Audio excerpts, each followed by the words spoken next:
We're back to the Neil Haley Show here on the Total Celebrity segment. I'm excited to welcome to the program Keshia Knight Pulliam of, again, The Cosby Show. We know her from all these other films, and we're going to talk about My Brother's Keeper.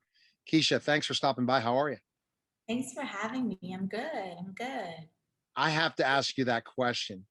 When you were on The Cosby Show, did you know it would be that big at your age when you were shooting it? And did you understand how much of a star you were at that time period? Absolutely. No? Did not know whatsoever. You know, I was 4 when I started on the show. I was actually the same age that my daughter is right now. Wow. And, I've been acting my whole life since I was 9 months old. So, to me, it was regular life. It was just what I'd always done. And I probably like even as I got older, and I think part of it was because like we filmed the Cosby Show in New York, unlike a lot of shows at the time. Most shows were filmed out in LA, and I'm originally from Right. Jersey, so Okay. it wasn't a big change per se, just in my in my world. But I don't think it wasn't until I'm a graduate of Spelman College, and um, I was a sociology major with a concentration in film, and literally we're talking about us and the work that we did on the Right. show and the impact that it had, when I think I started to really understand the magnitude. Absolutely. And everyone just grew up watching that. There's not shows like that anymore. Yeah, Meaning, where you have a show that, because there was not so many options as there are today, where right. you sit down and you're like, okay, I'm going to watch The Cosby Show. That's all that's on right now. And it's like, and we're not going to watch it on DVR. We're going to watch it at that specific time. VCR didn't exist. You had Yeah. to have a VCR and Right. put tape in and then replay it. So, I'm grateful that, I've been able to, be in this business for 4 decades at this point, and to do work that resonates with generations of Right. people, and that, children today, are just getting able to experience the Cosby Show and so many other projects that And I've done. that's the other thing, is it's on every day. So you're constantly in syndication forever and ever. It'll Yeah. never end, right? People will be watching the Cosby Show and you'll be 60 years old and they'll be talking about your time in the Cosby Ooh, Show. that's not too Yeah. far away. Yeah, No. I know, exactly. Life after the Cosby Show. So you went to college. It's great. So tell me this, what made you, did you always want to say, I'm going to, even though I was successful as a child actor, I have to go to college? What was the set thing? Because like some of them are like, okay, I'm going to move on to other projects and go. What kind of made you want to do that? It never occurred to me not to. Mhm. I always knew I was going to go to college. I actually decided that I wanted to go to Spelman when I was about 7. We filmed on the campus of Spelman for the Cosby Show. And I just remember falling in love and being in awe of all of these amazing, beautiful women that look like me. And so when it came time to apply to college, my dad was like, "Oh, you have to apply to Harvard and this and Right, that, right. and have you." And I was like, "No, Dad, I'm going to Spelman." And I applied early decision, and the rest is history. I always knew that I wanted to continue acting. It's definitely a passion of mine. It's something I love.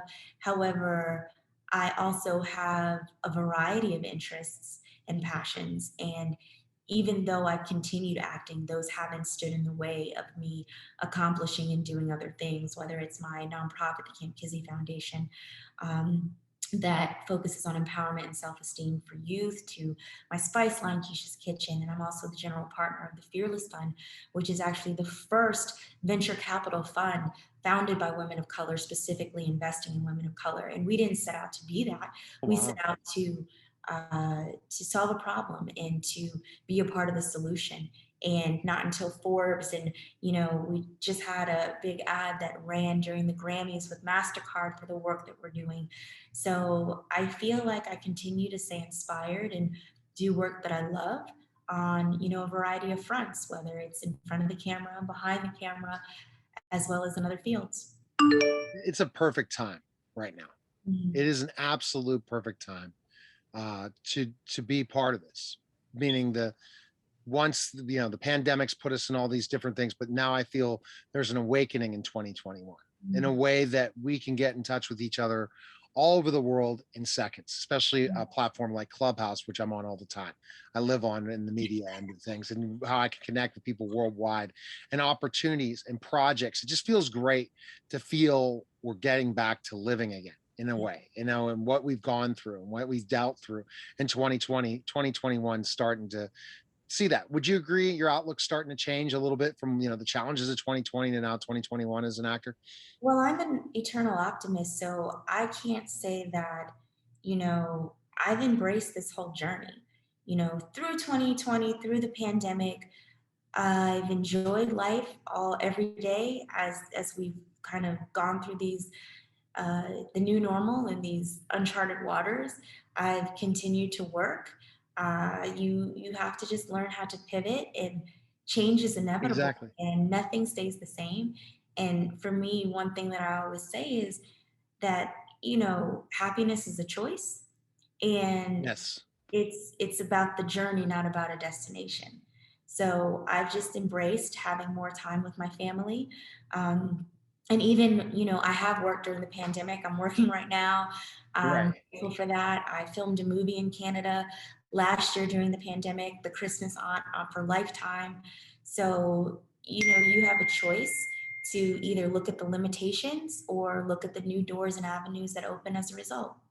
I love how you're busy, Keisha. That's good because I guess I'm used to these interruptions. Trust me, when you're on Clubhouse all the time and it's hosting rooms, you're like, oh, just interruption, no big deal. Let's just move on.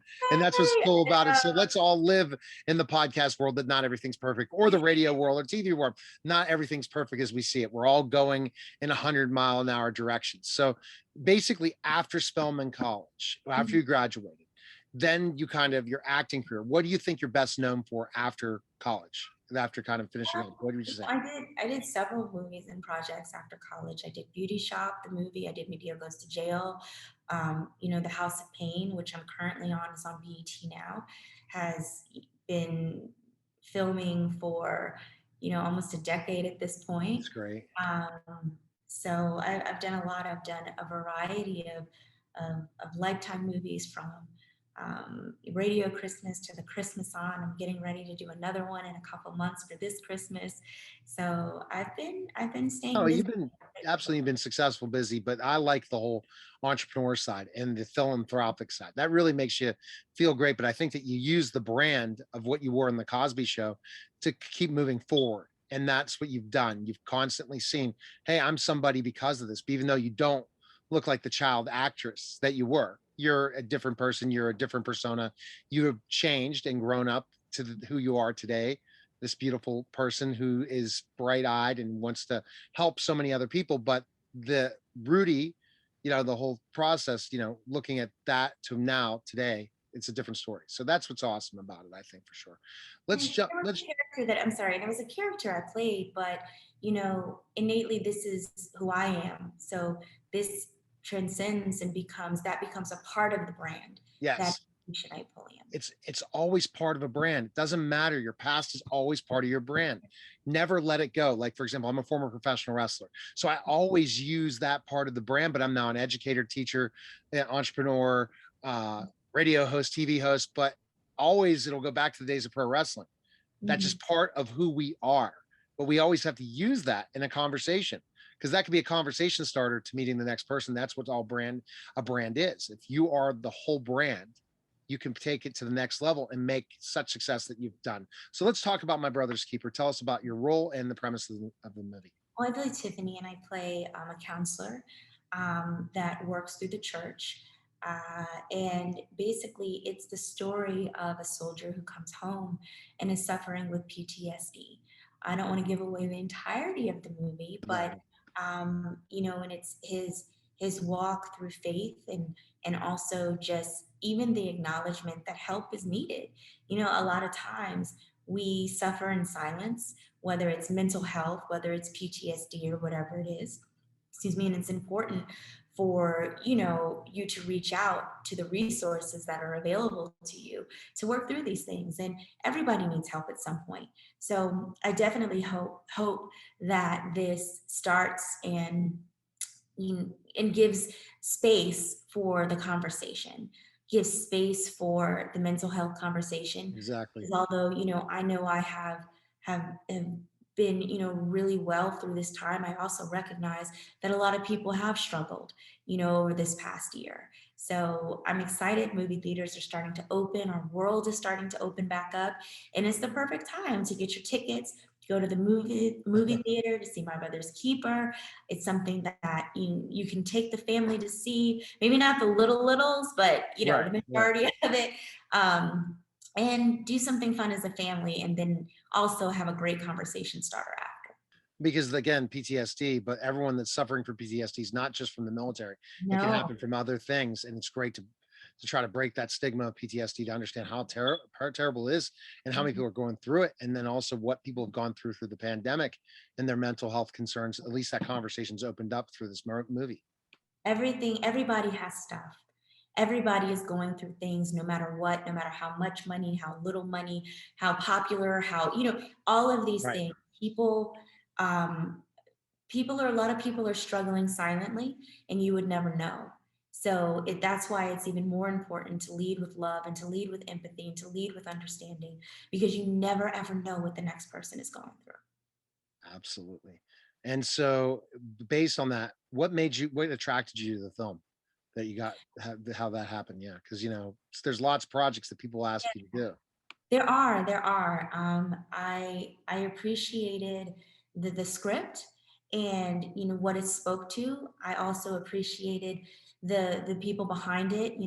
Both Ty and Bishop Mackie Man Studios. They're awesome. I've worked with them on another project since. Just great people. It's really nice when you can work with people and truly enjoy the people that you're working with. And I've been really blessed to be able to do that on a variety of projects. So that's really how it came together. And my dad actually is a Marine veteran, as well as Oh, okay. my grandfather was Army. My fiance is a Marine veteran as well.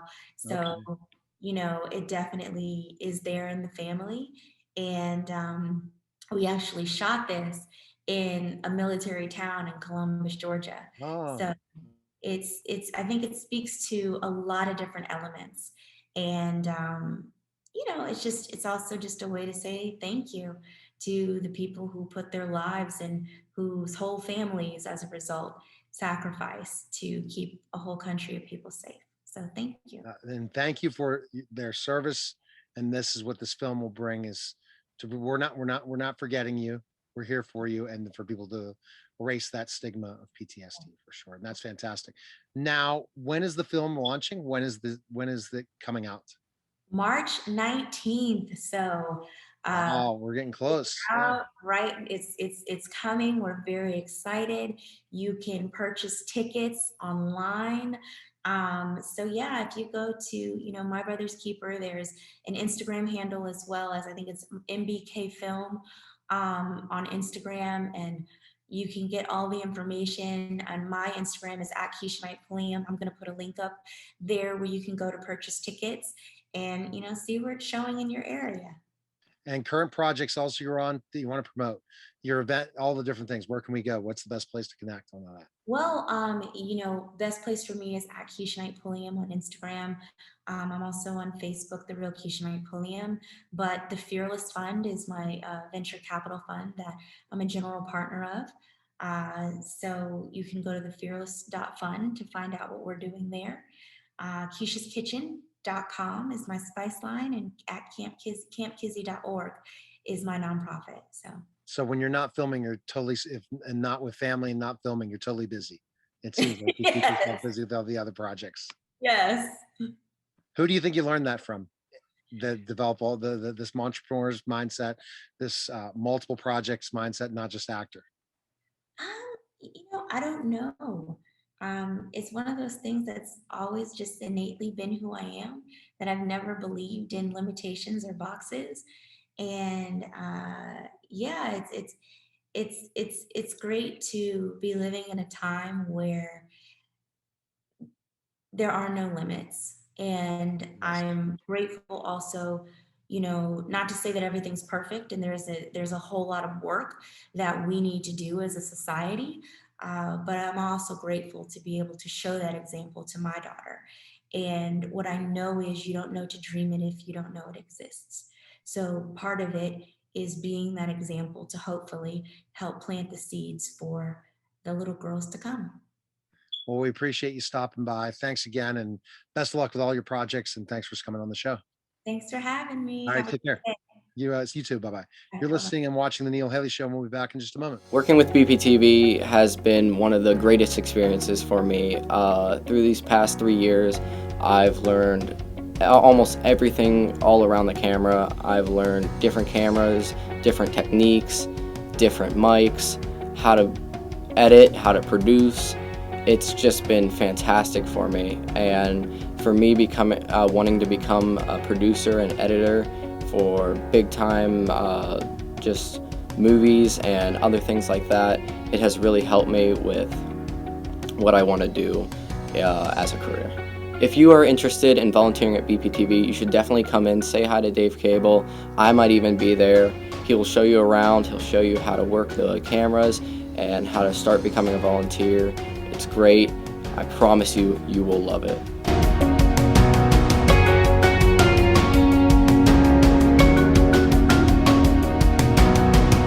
Back to the Neil Haley Show here on the Caregiver Dave Celebrity segment. And I am excited to welcome from American Idol contestant Ace Styles. Ace, what's up? What's going on? How are you? Thanks for stopping by.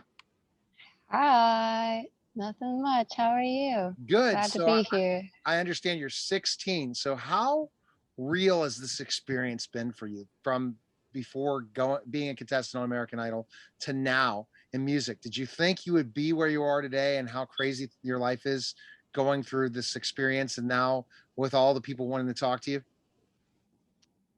Let's just say I've been ready since I was like 6 years old.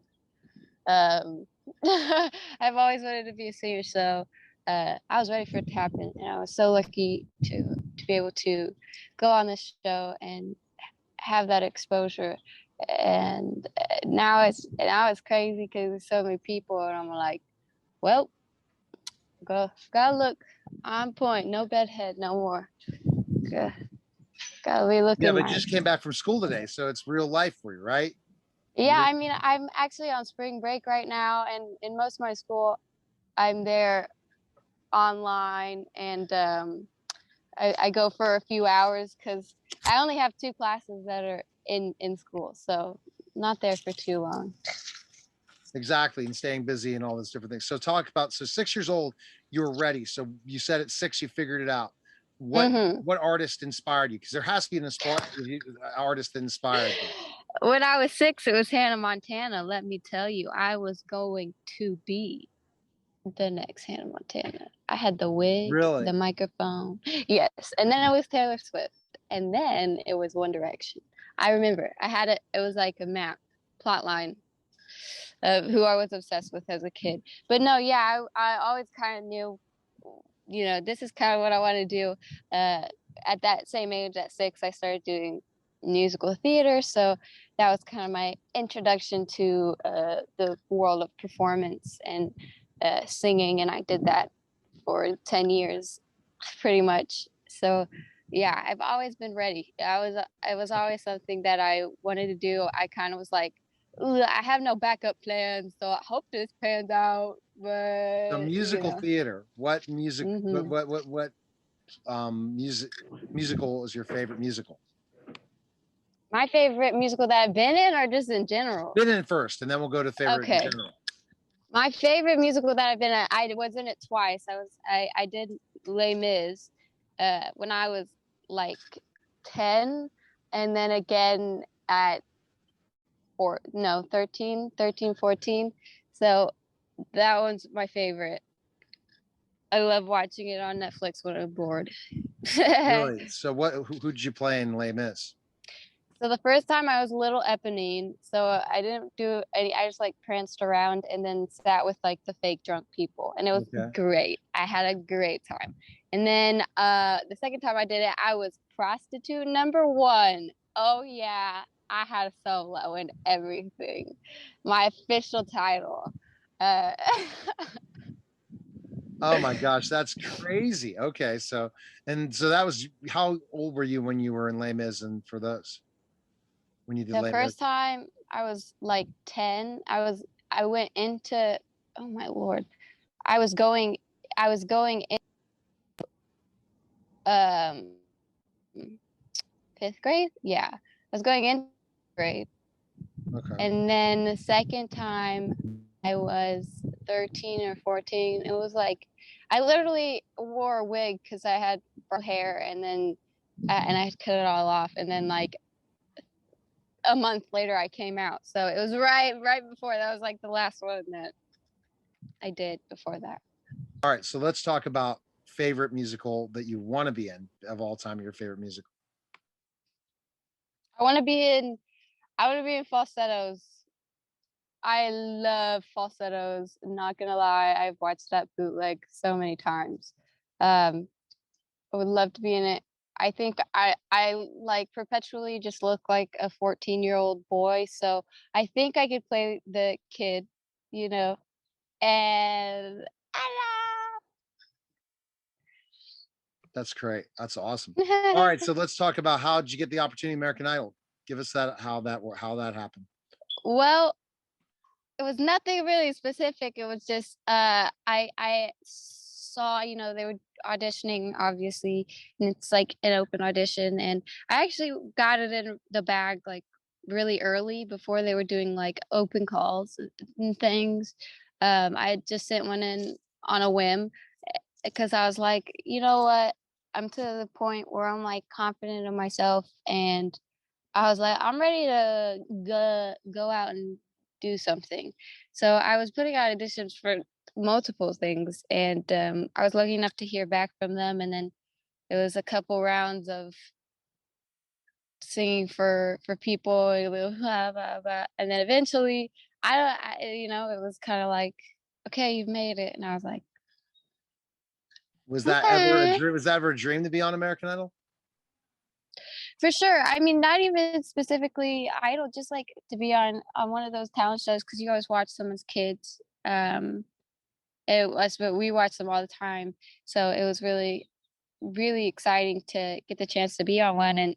And it's crazy because I watch clips like you watch clips on YouTube, and you can find ones from Exactly. American Idol all the way from the year of I was born. So it's obviously been going on a long time, and so I was very excited. It seems like it. It's just that the experience. So finally, when you got to that last audition, what were your thoughts when you were going to sing? And like, were you nervous at all, or were you very confident going? Honestly, I was pretty okay. I thought I would be more nervous than I was. Like I thought I would be shaky, and I wasn't, which was kind of like, that is suspicious. I don't know about that one. And then I got in there, and I wasn't worried about singing, and I was pretty much chilling. I was just trying to be myself and all.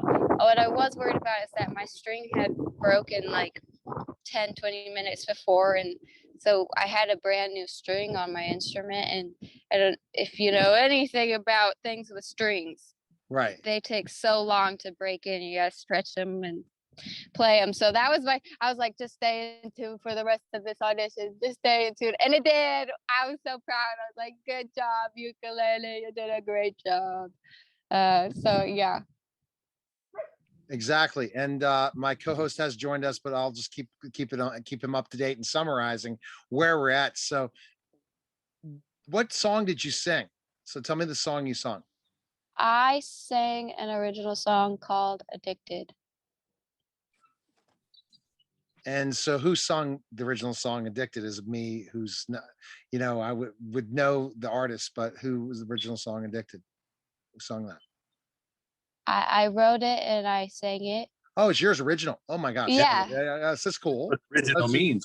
He wrote it. original. Thank you, Dave. And so Dave shows up, the caregiver, Dave Nisani, shows up late, but hey, he could show up late on an interview. So Dave, I'll let you go with the question. So basically what we've learned so far from this is Ace's experience. We're right at American Idol. So he sung an original song, duh. I made my little move, Ace, and made a mistake, but hey, we make those in this crazy week of spring. I'm ready to be out of this pandemic. Can you believe March 21st? And for an artist, Ace, that's hard, right? March Yeah. 21st is when the pandemic began, where we're all locked down. And we're Mhm. yeah, and Dave, who's in LA, is still locked down. I'm in Pennsylvania, so it's semi. And how have you dealt with it? Then I'll let Dave ask a question about your experience on American Idol, some other stuff. How did you deal with it as an artist when it happened? I'm not gonna lie, at the beginning, I was not doing well. I don't think anybody was, I didn't really know how to handle it. And obviously, just beyond performing, I was I'm in high school, and you have high school friends, and it was really tough just not being around anybody, and I had kind of fought through a lot of social anxiety, and then I felt like it was all just creeping back because I never saw anyone. I never left my house.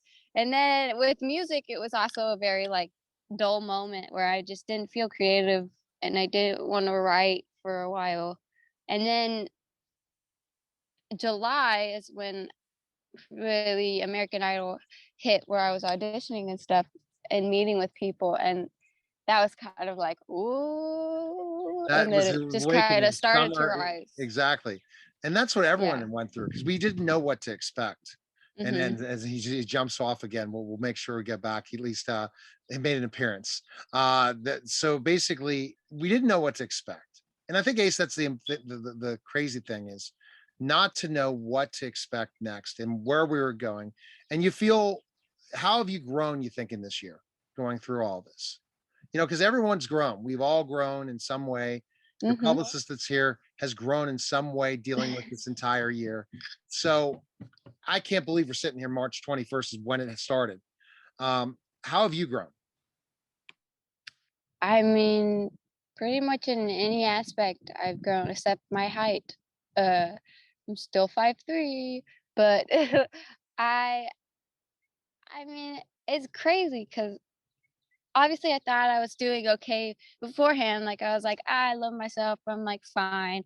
And then all this hit, and I was like, "Ooh," it was kind of like we're wavering now, and it's Exactly. hard. And then I went on TV, and obviously within that, it was like 3 months before it aired, so it was still in 2020, and Exactly. um, and it was right in the middle of like my first semester of senior year, and I I I won't say I was ever ready, and it was a lot of a learning process within my personal life, personal relationships, as well as my musical and that aspect. Obviously I grew. I'm here right now, so had to go somewhere, Yeah, right? yeah, you definitely grew. Going up. So yeah, it's not easy, but at the end of the day, look where I am now. So I'm gonna say it was an okay, a positive outcome for the year. I would say that I've learned so much, yet I feel like I'm in the same position, except a lot of Yeah. things have opened up, but I feel like I'm in the same position in so many ways. Meaning like Yeah. everything I've grown, yet I feel like I've not moved. It's weird, Mm. but I have Mhm. direction more than I had a year ago. Right. Right. I've understood but I still that what if because of what we're Mhm. dealing with, right? Because we're still not back performing in front of big crowds. We're not, socializing with lots of people. So we're still in that what if phase, but it seems like 2021 is better than 2020. And Yeah. we'll definitely go. So Dave, now as you've changed your background and you're not really at a gas station, but he is a gas station guy and he's a nationally syndicated radio host and everything, just to give you an update, Ace, in this. But I always am able to kind of go, Dave, ask him some questions about American Idol. I'll give you a couple questions to ask him. Sure. I apologize. I got Hello, an Dave. electrician who keeps turning the internet on and off and on and off. He's checking stuff. So that's why I was late, and that's why I'm back and forth. And I did hear your video on American Idol, and it was very, very moving. And the first thing I thought Thank was you. Norah Jones. Oh my God. And I can't believe they said no. And I'm trying to say, well, why did they do it? Maybe they wanted something different. I don't know, but maybe they didn't want another Norah Jones. What are your feelings as to why you think they said no? Because as far as I'm concerned, they all should have said yes. That's very nice. of you to say. Well, I just call them as I see them. No, but Did you obviously always there's- sound like Nora Jones before? Well, you would know because you probably weren't born when she first came around. I mean, I guess so. I mean, I've sounded the same since my voice changed So you as just happen puberty. to sound that way. I'm just that talented, you know. You're No, not I'm like kidding. copying her. No, I'm trying to picture Nora Jones in my head right now, and it's not happening. But And yeah, So Dave's older. So Dave, did you come up with that? He's a performer too. He's a singer, but also he's not just a singer, but also a comedian in some way. He's a jack of all trades. Mhm. But so basically he calls them like he sees them. yeah, But it doesn't matter how she looks. Just Google her and you'll listen to her. And so it sounds like yeah. you don't even know who she is. So she obviously she didn't influence you. It's just wow, coincidence. And No, thank you. so what's in store for the future? I mean, I saw you were pretty shook up when they turned you down, and they were very gracious about it, and you know, especially one of them. How long did it take you to get over that? I'm not gonna lie, it was a tough um aftermath, if you will. Sure. I wasn't quite. I think I let my expectations be really high, and kind of feeling that kind of all go downhill was not good, and that's no one's fault. And I think it was, you know, based on, you know, just being a sad experience and then past experiences and all that welling up, and it honestly kind of broke me. I'm not gonna lie. Yeah. And it took a while to get over. Beyond that, then a lot of drama in the personal life did not help at all, and that happens. And but I was lucky enough to be able to kind of relearn and just, you know, figure out what direction I'm going to go in, and take that experience, that opportunity, and kind of learn from it in a way, and kind of figure myself out. And obviously I'm a writer, you know, I write songs, so I did myself a little writing, if you will. And well, you have an amazing mom. She's very supportive. Oh, thank you. I love my mom. But I'm sure even when she was trying to encourage you, you were saying, "Yeah, you're my mom. You have to say that stuff, right?" Yeah, no, for sure. But when I first like started doing my own stuff, and she kind of forced me to go and do the first open mic, and even when we were there, she was like, "You don't have to, but you should do it, you know." Yeah, but she's always like, my friends like to argue that they're my number one fan, and I'm like, you're gonna have to beat my mom. And they're like, "Yeah, you right. And I'm like, I know. But yeah, no, she's great, and she was the backbone that I think I needed for that whole experience, and I'm glad she was there with me. So are you getting a lot of acceptance from your friends, you know, because of the trans thing and all of that? Is that Well, over? with the trans thing, it's a bit old news for my friends. I mean, it's been a while since I came out, and a lot of them I didn't know before I came out, so they only know me as this person that I am now, which is honestly really great. With the show, like, I don't know, my best friend, like, I didn't watch it, and my best friend, she literally was watching it for me and then telling me what was happening. And then we spent the rest of the night watching my follower count go up, and like, she's so cool, and she's so great about it and encouraging. And a lot of my friends, again, I never see because I'm always at my house, so I'm sure that they're happy for me, but I mean, I don't know. I forgot to look how many followers or people have. I think it's 13.3K on Instagram, and that's the highest YouTube. number. How about YouTube? YouTube's 1,000 something. I haven't looked today. Yeah. So what's interesting is now you see that new 15 minutes of fame or fame that you're developing now. How do you take that? You're doing interviews. You're doing a nationally syndicated radio show, TV. You're doing all these different things. How are you handling all this, Ace, at home and different things, because you had to wait so many months without telling anybody about American Idol. So that's the other part hard, Hello. right? I'm so not good at waiting. Let me tell you, I Why- was why did he have to wait? impatient. You can't Because tell I- anybody when that you sign a contract that you can't Yeah. say what happened during the auditions. You can't say anything. And if Oh, you wow. do, yeah, they won't even air it, right? Ace, is that correct? Yeah. I mean, I don't know how far of an extent it That's goes, tough. but yeah, you keep it on the down low, and obviously it came out like 3 months after I filmed it, so it was a lot of like anticipation and not knowing exactly when Mm. it was gonna be, and I was like, I'm not a patient person, but I did it. I'm here now, so it's fine. Did they invite you back at some time in the future to audition again for American Idol? I haven't heard anything about that, but I'll let you know. So what's So- next for Ace? That was the question Dave was asking. What's next for you? What do you have coming up? Next, big things. You know, I'm working, we're doing interviews, and hopefully we'll get to do some performances, even if they're, you know, online, and start making music, and really just this is just the launching pad for hopefully a bigger career, and I'm very excited. So what's next for Ace? All of the above. I'm ready to go. You can't say anything yet, right? Things are in the works, right? You Oh, can't we're tell us. working. Do you have a Working music 9 coach? to 5. No, No? I don't. I did when I was younger.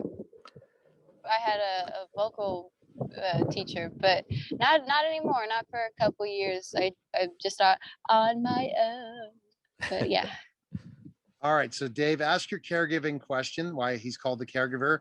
Well, you're the and then- youngest one. I'll be asking this question too, and I don't even know if you know Hmm. what a caregiver is, because I sure didn't know Yes, what a caregiver I know was. what a Oh, good for caregiver you. is. Thank you. Then you're Intelligent smarter than Dave. me. Yeah, yes. Ace is smarter than you, Dave. So When it's my hard. wife had a stroke, I didn't know what a caregiver was. All I know is she has a stroke. She lost her speech. She became paralyzed on one side.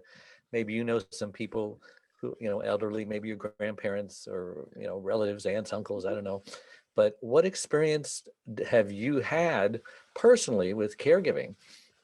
Because they say everyone's going to eventually become or need a caregiver one day, and believe it or not, 6 million kids from the ages of 8 to 18 are caregivers, and a lot of them are missing school. And you know, they mom will tell them, "You're watching grandma today. You're not going to school." Well, okay, because there's no one else. So Yeah. What a question. I don't know if I've outright ever been or considered myself a caregiver. I I do have older grandparents, and they they are just fine on their own. But I call myself their butler. So I clean for them, and I do that stuff. And I have a little brother, and when he was younger, I like to say I raised him well, because he likes like Kiss and the Beatles and all the older rock and roll. I'm like, I raised you good. does he And sing? he doesn't sing. He plays guitar. Okay. He plays the electric, and he takes lessons. And he's so good, and he doesn't know it. He's so embarrassed, but I'm telling you, he's gonna be big. You're gonna be big. Oh, thank you. I have a cat.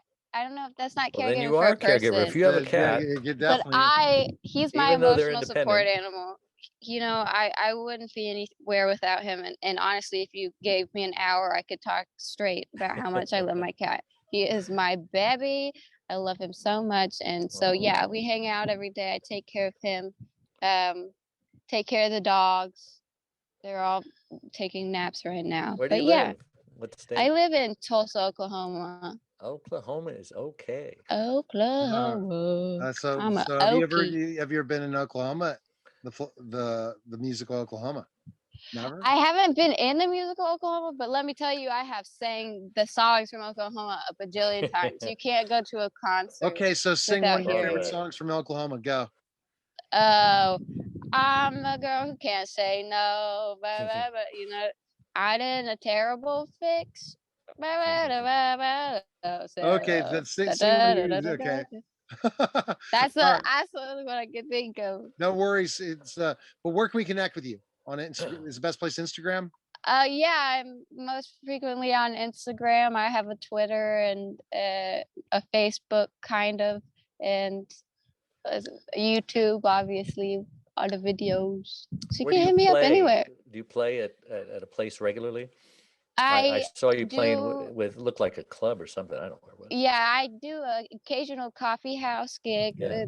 It's called the Gypsy Coffee House, and they have open mics, so I sometimes go to those. You have a band with you, or just whoever's there? It's usually just because over there. We Oh. are trying to set up some stuff with a band and get some shows booked, so I'll keep you Yeah. updated. Make a Once lot a- of YouTube videos. All I saw on YouTube basically was the American Idol. You need more Right. stuff on No, there. no, it just depends, Dave. Yes. Okay. Mm. All right, but see, but the best place to connect is Instagram, right? You're on Instagram mostly, would you Yes, say? sir. All right, so we'll definitely connect with you, Ace. Great. Thank you. It's good you were on your spring break. So we So were able Yeah, to proud you of got you. me because at you're the still right in school. We time. got you at the right time. Best of luck, and let us know when the new projects are coming. And best of luck to you. Thank you. You too. All right, Bye. Been guys. nice to All right. meet you. Talk to you. Take care. Okay, that's Likewise. Caregiver Take Day care. Saturday segment. Take care, guys. The Allegheny County Library Association is a federated system of 46 independent libraries, all of whom have their own governance structure. And we're always looking for people to help support libraries, serving on a committee, serving on a board. If you're interested, we are establishing something called the Allegheny County Library Association Talent Bank, and we're looking for you. On behalf of the Allegheny County Library Association, I want to thank you for your interest in libraries. If you visited a library recently, well, you've probably discovered they aren't just warehouses of books. In fact, libraries are community support centers, places where people connect with each other and with the information and resources they need every day. Maybe you want to find a job or learn to be a better parent. Maybe you want to fix your car or even bake a souffle. The library is a place where you can find what you need. In addition to books, libraries offer music, videos, computers, free Wi-Fi, classes, workshops, story times, and even probably the pan to bake your souffle. Because libraries represent all of our community needs, it's absolutely essential that library leadership reflect the people who live in our communities. That's why ACLA has developed the Talent Bank. With the Talent Bank, our goal is to increase opportunities for community members to serve in significant roles at their local libraries. The boards and committees of the 46 member libraries must reflect the rich diversity of our communities and the library users as well as the supporters. There are many ways in which libraries will benefit by making inclusivity and diversity a priority. Organizations with diverse leadership are more likely to understand the needs of a diverse client base. Research shows that a diversity of perspectives in decision-making leads to better outcomes. Donors and clients want to see themselves reflected in the organizations that serve them and that they support. The Talent Bank is one of many actions we are taking to provide community members with opportunities to get involved with their local libraries. As a community leader and as a business owner in my community, one of the things that I really stress and I try and do is surround myself with other business people that have the same skills and or thoughts for the community itself. And being a member of the community, but being involved in the community is extremely important to me. And I volunteer on quite a few different boards in our community, but my favorite is our public library. Being on the library board itself has been instrumental in helping me in the business and helping me network throughout the community itself. Just about every library user has a unique story about their relationship with their local library, something special about that experience. Be part of the Library of the Future by registering for the ACLA Talent Bank. So if you've been listening to us, I'm sure you're intrigued. And we welcome all of you to sign up. Just join the Talent Bank. You can access that through the ACLA website at aclalibraries.org, or you can call your local library. And you don't have to necessarily just sign up for a board. You can also sign up to be on a committee. That's one way to get to know the library and for the library to get to know you. So please, show your love of libraries, get involved, join the Talent Bank now.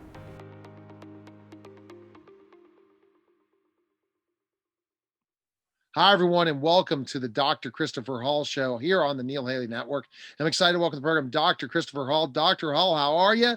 Thank you for your service. And I know you love to talk to athletes who give back, right? For sure.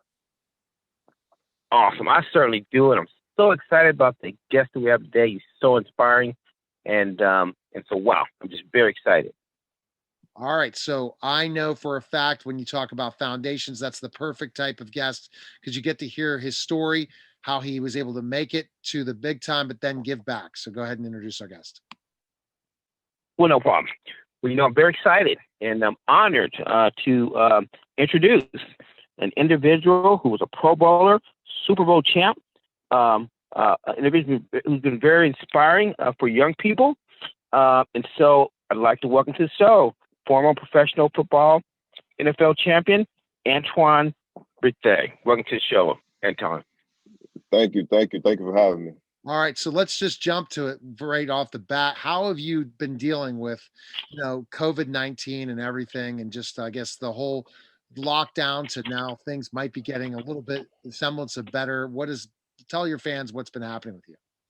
Man, it's I think for everybody, it's been tough just with the transition and just being on lockdown. But being at the house, I have three kids at the house, and just really just trying to stay out the way, man. Stay out the way, stay healthy, and keep myself busy. All right, Dr. Hall, question for Antoine. Okay. Awesome, no problem. All right, and now let me make sure I got that name correct. Now, Antoine, right? Is that correct? First name is correct. Yes, Antoine. Yep. All right, that's right. I want to make sure I'm pronouncing it correctly. All right. So now, Antoine, tell me a little bit about kind of where you're from, and where you grew up. So I was born in Savannah, Georgia. My dad was in the military, but my dad ended up getting stationed in Newport News, Virginia. And that's where I grew up at. Small, close family. I have an older brother, and Newport News, man. That's kind of where I learned to do what I do. Perfect, and that type of that process Awesome. that kind of looking at when you were there. Was sports something that was important to you at an early age? Yeah, it was. My dad, he played sports growing up, and obviously, having an older brother, he played sports. He played basketball, football, and baseball. He's 7.5 years older than me, so he was like my first hero. Everything that he did, I wanted to do. So, obviously, following his footsteps, I started playing baseball, football, and basketball. So, sports was real. It was a real thing in our household. Very, very good. Okay. All right. So now, Dr. Hall, next question for you.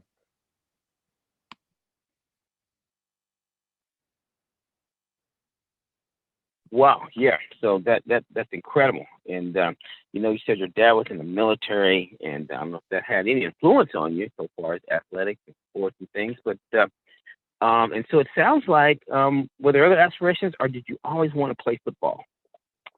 No, football wasn't something growing up where I say I'm gonna go play in the NFL. Actually growing up, basketball was my first love, and really that was kind of like my aspiration. If you would have asked me then, I was gonna go to North Carolina, I was gonna play basketball, and I was gonna go to the NBA. But as time went on, I'm 5'11" on a good day, and it's not too many 5'11s that 5'11" basketball players that often go and make it to the NBA. So again, I go to college, and my major was criminal justice. So if the football thing did not work, definitely was going to try to go the lawyer route. I love going back and forth. I love debating. I love everything about the law, learning the law. But it happened that I was able to make a career out of football. And that's interesting. You talk about making the career out of football in something. When did you kind of finally figure out for yourself that you could be a professional athlete and play in the NFL? What age were I you? was I would say it was really my sophomore year in college. Obviously, growing up playing sports all the way through high school, receiving a scholarship, to go to Howard University and play. Really at that time, it was just play well enough to gain a scholarship, so my parents won't have to pay for me to go to school. So that's what my mentality was going to Howard University. But after my sophomore year, I found it was a real shot for me to be able to go to the next level. And for your size, Antoine, that again 5'11", you said. So were you undersized for your position? I was like 5'11", 200. So it just depends on what you were looking for, what that particular team or staff was looking for. 5'11", 200. Typically now, in the game of football, my position, that's kind of the typical size. But when I was coming in, they was looking for more of the bigger safety. So, you had guys 5'11", 220 some pounds. So at the time, I would say I was small for the position. Interesting. Okay, Dr. Hall, next question. Wow, so incredible. Wow, very, very incredible. Wow, well, you know what, Antoine? I mean, I think you may have read my mind, but really you're just telling your life story. And so, Howard University, okay? And so, it's a school, actually back in 1989, I was accepted to their medical school. But Okay. Howard University, I think they call that the capstone. I believe so. Yes, sir. Tell us about that, your experience at Howard, and tell us about what your feeling is right now in this political environment, since now we have a vice president from Howard University. So tell us about that. Yeah, Howard University, I tell people all the time, it probably was the best 4 years of my life up to this point. Just learning about myself, learning about my culture, learning about the history of Black and brown people coming into the United States. So that was a real time where it was a lot of growth within myself. Taught me a lot. And obviously, like you say, with the vice president, her being an alumnus from Howard University, it just goes to show, because one of the knocks that HBCUs get that, it doesn't prepare you for the real world. But to be able to see Kamala Harris to be the vice president, it just goes to show that, you can go anywhere. You can be able to do anything that you set your mind to do. And it Wow. seems like the 4 years was an amazing experience, and especially dealing with the academic end of the situation with athletics. How did you balance those two? Man, it was time consuming, but the good thing about it is that your time is so structured. You go to class, you go to practice, you go to study hall. So with the study hall, going to class, making sure you had to have a certain GPA to continue to play. That was the first thing on my mind. Just making sure that my academics were to par, so I could do what I had to do when I was at Howard. Yeah, and that's huge because you have to be able to do that, and it was a challenge, but you overcame that. And I'm sure you learn, Antoine, in a lot of ways that is a way helps you through every day. Is what you learned in college to be able to balance that, and then balance when the NFL and family life, and then balancing life after as well. No, for sure. Like you say, I think a lot of times sports, things that you learn in sports, you can carry over into everyday life. So like you said, like, me being athlete in college as well, having to, manage your time, knowing that, you got to go to class, you got to do well in the classroom, you got to do well on the field. Those things you can carry over into life as far as being a husband, being a father, just, making sure everything is falling in line. So definitely something that I can carry over into my retired career as well. It seems like it for sure. All right, Dr. Hall, next question. Wow, that's just incredible. So, just a phenomenal career with Super Bowl champion, 3-time Pro Bowler, and was also, you're inducted into the Black College Football Hall of Fame as well. Pro Player of the Year there. Looks like back in 2017. Now, tell us what it was like playing in the NFL. Man, it was one of them childhood dreams. Like I said, even before, it wasn't a dream of mine to play in the NFL. But when it did happen, all the hard work pays off. It's a dream come true because you're playing a child's game, something that I've been playing since I was 8 years old. So being able to play in NFL is definitely a privilege to do that, be able to put on a show for the fans. And also it gives you an opportunity, it affords you an opportunity to have this platform that you can use for some spectacular things. So I had a fun time doing it, great time, and I enjoyed it. And that's what you kind of mentioned. We'll go to life after football in a second. But for the years you played, you won the Super Bowl with the Indianapolis Colts. Is that correct, Antoine? Yes, sir. And did you play how many years? What other NFL teams did you play for? So I played 8 years with the Indianapolis Colts. I played 3 years with the San Francisco 49ers, 2 with the Arizona Cardinals, and 1 with the New York Giants. Okay, so you're a Colt through and through, right? Because you played the most years with the Colts. Yeah, I'm a Colt. Oh yeah, it's definitely, I understand that for sure. And it's like, what an environment that's got to be at the Dome, right? To play in that environment, right? Antoine? No, for sure, man. The environment was everything you can kind of imagine, playing in front of those wonderful fans. Absolutely. Okay, so it's Colt through and through. We'll all know that. All right, Dr. Hall, next question. Sure, well, no problem. Well, Antoine, tell us about your interaction with a foundation and why you started a foundation. So yeah, I started my foundation in 2010. It started off as a Safe Coverage Foundation, but we just recently renamed it the Bethea Family Foundation, and it was just something, again, given the platform that I had, it was just something that I kind of just wanted to pay it forward and give back to the community. So that's what we do. Our mission for our foundation is really focusing on giving back to the inner city youth to help them continue education. A 2-year college, 4-year college, but it necessarily doesn't have to just stick to college. It could be learning a trade or whatever the case may be. So definitely just giving back to the community, doing whatever we can to help those that are in need.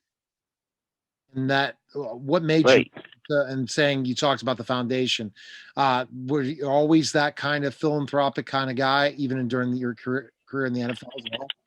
Yeah, so throughout my career, wherever I was playing, that was one thing that I always focused on. Like whether it was in Indy, San Fran, Arizona, I was always giving back, always trying to help the people in the community. So that's always been close to my heart. Again, like I said, if I was ever afforded that opportunity to do so, I would do it, and I just stick to that. What kinds of fundraisers are you doing, especially with COVID, regarding your foundation? So we raised close to $70,000 here in Newport News, where I grew up. It was a rent relief program, just to help families that was going through hard times during COVID-19, from families that might have lost jobs, that was behind on rent. So we just help with that, help families with that, pay their bills, pay their rent, keep a roof over their head, keep food on the table. That's tremendous. And so would you say the theme of your foundation is to help the entire family? What would you kind of say that based on the theme of it? Mm-hmm. I would say help the household. Help the household. That's the biggest thing, help the household. So obviously my foundation, like I said before, we're focusing on the youth, but in times of need, as of right now, it's really about helping the household. And your push is hopefully the programs later, right? Once COVID lifts, to get back into the kids again, right? When everything kind of gets back to normal with the vaccine and everything. Is that your hope? Yeah, for sure.